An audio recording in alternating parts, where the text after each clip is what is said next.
इतिहास को बदले जाने की ज़रूरत है और बार बार वर्तमान में भी राजनीतिक दलों के बीच इसको लेकर एक अलग तरह की होड़ लगती है, लेकिन एक विद्वान के तौर पर जब आप इस बात को आगे बढ़ाती हैं तो उसके मतलब और मायने काफ़ी हद तक बदल जाते हैं। आपको क्यों लगता है कि वर्तमान समय में इतिहास को बदले जाने की ज़रूरत है या किसी और परिप्रेक्ष्य में देखे जाने की ज़रूरत है?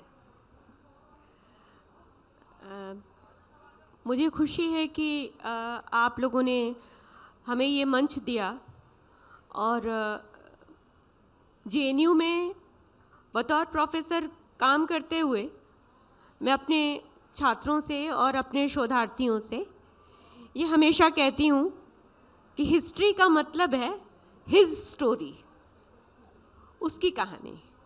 औरत की कहानी तो कभी लिखी ही नहीं गई। बिल्कुल।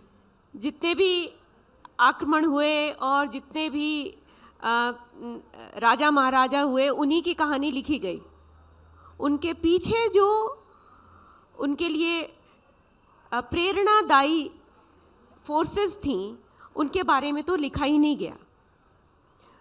और एक बात और मैंने महसूस की कि जो अभी त्रिपुरारी जी कह रहे थे, उसमें मैं कुछ छोटी सी बात जोड़ना चाहूँगी कि मेरे जो रिसर्च स्कॉलर्स हैं और हमारे यहाँ जो स्टूडेंट्स हैं वो इतने मेहनती हैं।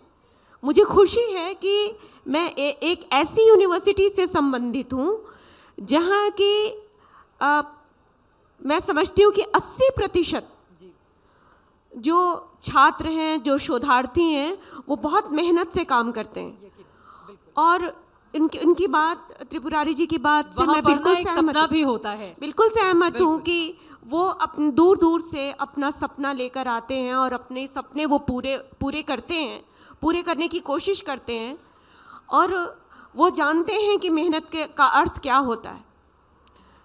मुझे अपनी यूनिवर्सिटी पर गर्व इसलिए है कि मैं देर शाम को, देर रात को जब अपने स्टूडेंट्स को हवाई चप्पल पहने हुए लाइब्रेरी जाते हुए देखती हूँ और पढ़ने के लिए वो अपनी ही राह में जा रहे होते हैं।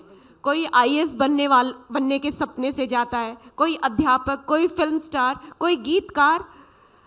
मुझे लगता है कि ये संसार का सबसे सुंदर दृश्य है। बिल्कुल बिल्कुल, यकीनन। और हम कितना भी कहें कि हमारे आगे आने वाली पीढ़ी मेहनत नहीं कर रही, मैं तो कहूँगी कि मेरे बच्चे इतने अच्छे हैं और इतने मेहनती हैं। ये आर्टिफिशियल इंटेलिजेंस के ज़माने में उनको मालूम है कि उन्हें कौन से सोर्सेज से कहाँ से सामग्री मिल सकती है। और फिर मैं उपन्यास पर आऊँगी कि कोई भी उपन्यास लेखन आसान नहीं है, क्योंकि वो आपसे बहुत ज़्यादा मेहनत की मांग करता है, बहुत ज़्यादा परिश्रम की मांग करता है। और बिना फील्ड वर्क किए, बिना क्षेत्र कार्य किए अगर हम किसी भी लेखन में प्रवृत्त होते हैं तो हम समसामयिक तौर पर हम पुरस्कारों के लिए तो लेखन कर सकते हैं, हमें पुरस्कार भी मिल सकते हैं, हम बहुत ज़्यादा लोकप्रिय भी हो सकते हैं, लेकिन दरअसल इतिहास की जो धारा है उसमें हम अपना नाम दर्ज नहीं कर सकेंगे। इतिहास जो बनेगा उसे हम ही बनाएंगे। बिल्कुल बिल्कुल, यकीनन। और ये जो हम बना रहे हैं, ये जो हम काम कर रहे हैं, इसके पीछे कारण है क्योंकि विजयी जो लोग रहे हैं या जिन लोगों के पास नेतृत्वकारी क्षमताएं रही हैं, जो कि वर्चस्व में रहे हैं, सत्ता में रहे हैं, उन लोगों की बात तो सुनी जाती रही है। लेकिन जो कभी सत्ता में ही नहीं रहे, जिनको पढ़ने का ही मौका नहीं मिला, जो कि साक्षर ही नहीं हुए, उनकी बात कौन करेगा। और फिर मैं कहूँगी कि अभी हम कोरोना महामारी से निकल कर के आए हैं और बहुत सारे साथी, बहुत सारे प्रियजन हमसे बिछड़ गए। इनके बारे में कौन लिखेगा आखिर, और लिख रहा है साहित्य ही। इसलिए जो साहित्य लिखा जा रहा है उस पर भी ध्यान देने की ज़रूरत है कि क्या वो अपने वर्तमान को दर्ज कर रहा है मुकम्मल तौर पर या नहीं, या सिर्फ वो नायकों की कथा कह रहा है। बिल्कुल बिल्कुल।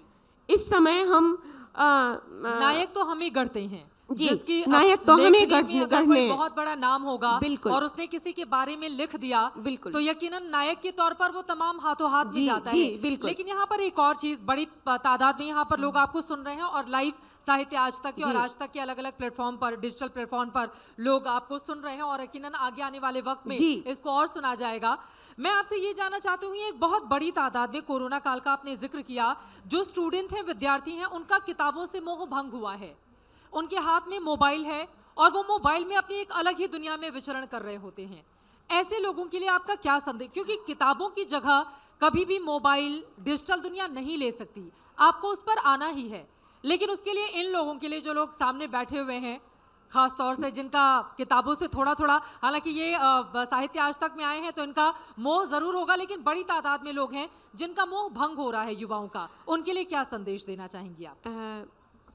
मैं माफ़ी चाहूँगी आपसे कि मैं आपके मंतव्य से इत्तेफाक नहीं रखती, ठीक है। क्योंकि मैं जिन स्टूडेंट्स को पढ़ाती हूँ और जो मेरे पढ़ाए हुए बच्चे हैं, वो अच्छी तरह से जानते हैं कि वो निरंतर ये मोबाइल और इस तरह के जो गैजेट्स हैं, उनसे वो अपने आप को अपडेट कर रहे हैं। अब मेरे लिए ये सुविधा है कि अगर मैं भारतीय उपन्यास पढ़ा रही हूँ तो मेरे स्टूडेंट्स जो आर्थिक तौर पर बहुत सक्षम नहीं हैं, मैं उनको बहुत सारे उपन्यासों के और बहुत सारी आलोचनात्मक पुस्तकों के PDF दे देती हूँ, और उससे वो पढ़ लेते हैं। जिनके हाथ में मोबाइल है, हम ये क्यों सोचे कि वो YouTube ही देख रहे हैं या कोई बड़ी तादाद है ऐसी। कोई बिल्कुल, हम ये क्यों आप सोचे। JNU में हैं और वहाँ पर पढ़ाई का स्तर हम सब जानते हैं, राजधानी दिल्ली के चाहे DU ले लें, JNU ले लें या देश के बाकी जो बड़े शैक्षणिक संस्थान हैं, लेकिन ये भी इस देश की सच्चाई है, कड़वी हकीकत है। लेकिन मैं आपको बताऊं कि कोविड के समय जब फिजिकल क्लासेस नहीं होती थी, तो और मैं अपना उपन्यास लिख रही थी अपने फील्ड वर्क के बाद, मेरे छात्रों ने मुझसे कहा कि हम डिप्रेशन का शिकार हो जाएंगे अगर आप हमें नहीं पढ़ाएंगी तो। और हमने ऑनलाइन क्लासेस रखी। वो सब अपने अपने घर में, अपने अपने गाँवों में, कोई अमरूद के पेड़ के नीचे बैठा हुआ है, कोई टीन की छत के नीचे बैठा हुआ है, कोई डेटा पर मोबाइल चला रहा है, किसी की तस्वीर देख पा रही हूँ, किसी की नहीं देख पा रही हूँ। और वो सब, मतलब मुझे खुशी है कि हमारे छात्र डिप्रेस होने से बच गए, जबकि आसपास इतना ज़्यादा नकारात्मक माहौल था और वो लगातार पढ़ते रहे। और यही नहीं कि मैं ये कहना चाहूँगी, आज मैं जो भी हूँ वो अपने छात्रों के कारण हूँ। उन्होंने मुझे बनाया है, वे मुझे प्रेरणा देते हैं और वे मेरा लिखा हुआ न सिर्फ पढ़ते हैं बल्कि मुझको करेक्ट करते हैं। समय समय पर वो मुझे चेक करते हैं और पूछते हैं कि मैम बहुत दिनों से आपका कोई रिसर्च पेपर नहीं आया, लग रहा है आप आराम कर रही हैं। मुझे ऐसे कमेंट्स भी सुनने को मिलते हैं। और रचनात्मकता के लिए जिस प्रेरणा की ज़रूरत है वो मुझे अपने छात्रों और अपने विश्वविद्यालय से मिलती है। इसका मुझे गर्व है। मोरवाल साहब, आपके पास आने के बाद, लेकिन ये एक व्यवहारिकता है, हम सब इस चीज़ को महसूस करते हैं। मैंने खुद भी अलग अलग जगहों पर देखा है, बड़ी सारी खबरें तो मैंने ही पढ़ी हैं कि जूम मीटिंग में क्लास चल रही है और पता चला कि उसमें से ऑडियो और वीडियो गायब करके बच्चा लगा हुआ है गेमिंग करने में या जो भी यूट्यूब देखने में। तो उससे निकालने के, क्योंकि कोरोना ने हमारी ज़िंदगी को बहुत बदल दिया है, तो आप इन छात्रों से या जहाँ तक आपकी बात पहुँच रही है उन लोगों से क्या अपील करना चाहेंगे? ये जो किताबों से मोह भंग हो रहा है, इसको कैसे उस ओर लौट कर इन छात्रों को लेकर आया जाए?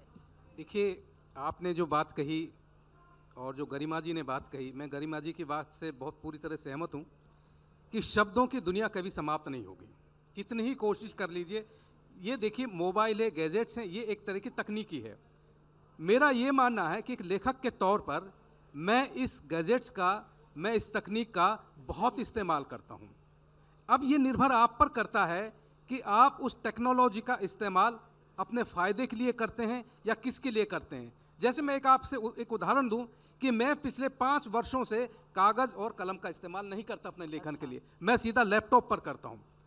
और टेक्नोलॉजी का सबसे पहला सिद्धांत यही है कि जब तक वो आपको नहीं आता है तब तक वो आपको दुश्मन दिखाई देता है, और जब आप उसके अभ्यस्त हो जाते हैं तो वो आपकी ज़रूरत बन जाती है। मतलब मैं इस चीज़ को आज बैठकर महसूस कर सकता हूँ। पहले मुझे भी लगता था, बड़ा हम पारंपरिक ढंग से सोचते थे कि पांडुलिपि के कहीं ऐसा ना हो कि पांडुलिपि खत्म हो जाएगी नाम की चीज़, ऐसा नहीं है। चीज़ें रहेंगी कमोबेश, लेकिन ये टेक्नोलॉजी का इस्तेमाल, ये युग जो है, समय जो है, ये टेक्नोलॉजी का आप किस ढंग से बेहतर ढंग से इस्तेमाल कर सकते हैं। यूट्यूब है या दूसरी चीज़ है, ये ठीक है, अच्छी बात है। आज हम बैठे हैं तो हमारी बात सीधे लाइव भी पहुंच रही है, और ये सही बात भी है कि ये यूट्यूब में बाद में प्रिजर्व भी हो जाएगी, जब चाहें हम देख सकते हैं। लेकिन ये जो आपने जो कहा कि स्टूडेंट्स की जो बात कही, मैं इस मामले में मुझे कहीं ऐसा भी लगता है कि कुछ न कुछ हमारी शिक्षा पद्धति में भी गड़बड़ी पैदा हुई है। मैं इसमें खाली बच्चों का या मतलब छात्र छात्राओं को भी दोष नहीं मानता हूँ कि जो हमारी पढ़ाई लिखाई का जो थोड़ा सा हिसाब किताब हुआ है, वो थोड़ा सा डिरेल्ड हुआ है, पटरी से उतरा है। मतलब अब आप कल्पना करिए कि अगर कोरोना में अगर ये ऑनलाइन सिस्टम नहीं होता तो बच्चों की क्या हालत पढ़ाई होती। होती, बिल्कुल मेरा सही ये बात है। मानना है कि आप विश्वविद्यालयों में जाकर देखिए, इस बात को मैं कह सकता हूँ क्योंकि मेरा अनुशासन किसी विश्वविद्यालय से नहीं है। यहाँ प्रोफेसर पुरुषोत्तम अग्रवाल जी भी बैठे हैं, अभी आए, जी। मैं उनको नमस्कार करता हूँ। जी जी मैं ये मानता हूँ कि कहीं न कहीं हमारी शिक्षा व्यवस्था में जो ये झोल पैदा हुआ है, उसके लिए एक हद तक हमारा वो समुदाय भी, खास तौर से बड़े शहरों और महानगरों का वो शिक्षक समुदाय जो पढ़ाने से ज़्यादा अपने आप को लेखक के रूप में स्थापित करने की कोशिश करता है। बिल्कुल ऐसे कितने अध्यापक हैं कि जो समय से कक्षाएं लेते हैं। मेरा ये मानना है कि खाली बच्चों को या टेक्नोलॉजी को हम थोड़ा दोष दें, मैं इससे कतई सहमत नहीं हूँ। शब्दों की अपनी एक गरिमा है। मान लीजिए एक लेखक, अगर मैंने खानजादा जैसे उपन्यास लिखा है तो ये खाली लैपटॉप या मैंने उससे नहीं लिखा है, उसके लिए मैंने अध्ययन किया है, मैंने साहित्य इतिहास संबंधी पुस्तकें खंगाली है, मैंने साहित्य संबंधी मैंने रहीम को पढ़ा है। हालांकि मैं छात्र का तौर पर बहुत साधारण किस्म का छात्र हूँ, लेकिन ये मेरी कहना चाहिए ना कि मेरी ट्रेनिंग का हिस्सा है। ये इस पर भी निर्भर करता है कि आपकी शिक्षा के अलावा दीक्षा किस रूप में होती है। आपका नज़रिया सबसे बड़ी चीज़ है, लेखन में काम आता है आपका नज़रिया। अगर आपका नज़रिया ठीक है तो आपकी रचना भी बेहतर होगी।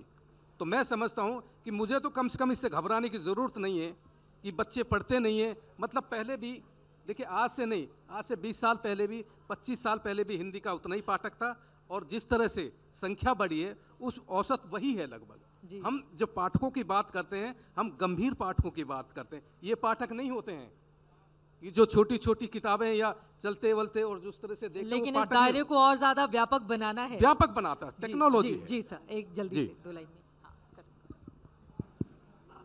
सबसे बड़ी बात है कि देखिए, टेक्नोलॉजी एक निमित्त मात्र है। जी बिल्कुल।